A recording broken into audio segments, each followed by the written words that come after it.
Now, how has the writing of history by European writers, historians, helped to promote what some have called the Europeanization of human consciousness?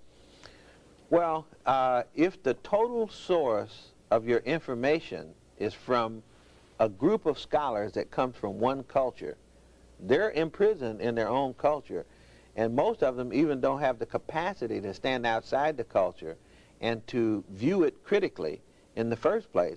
And some don't even have the intent to do that.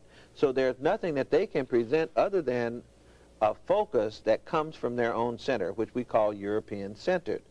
And if I, as a person who studies, do so uncritically, or if I don't participate in the production of scholarship, raising the kinds of questions and priorities that I need to know about as an African person, a person of African descent, from an African-centered perspective, then there's nothing left for me but a European-centered information base, which will produce in my head a European way of viewing the world, even though I'm a person of African descent. Mm-hmm.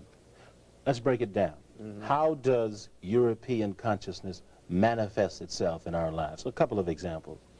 It manifests itself in self-hatred, where African people actually accept the doctrine of white supremacy and believe that white people are superior to black people, so much so that they reject their own historical memories, they reject identification with their brothers and sisters, they reject identification with Africa, they reject identification with African culture.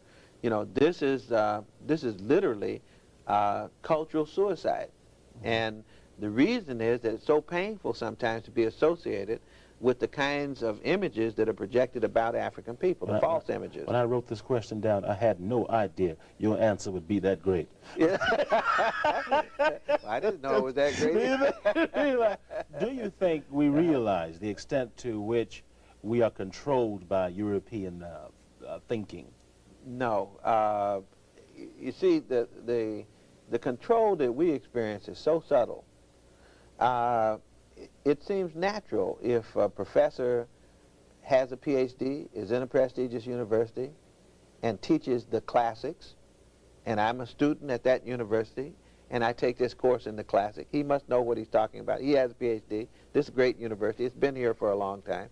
So it's natural to go through Homer and never ask the question, what is an Ethiopian? Why did the Greeks call him that? Why did Homer spend so much time studying and talking about Africa? Why was the relationship between Africans and Greeks so good? You see, if I'm not critical, then those kind of thoughts will never occur to me, and that's a very subtle kind of process. We are not aware of that process at all, mainly by virtue of the kind of socialization process that most of us have gone through. You have said that this is all about a battle for the mind. What do you mean by that? Of course it is.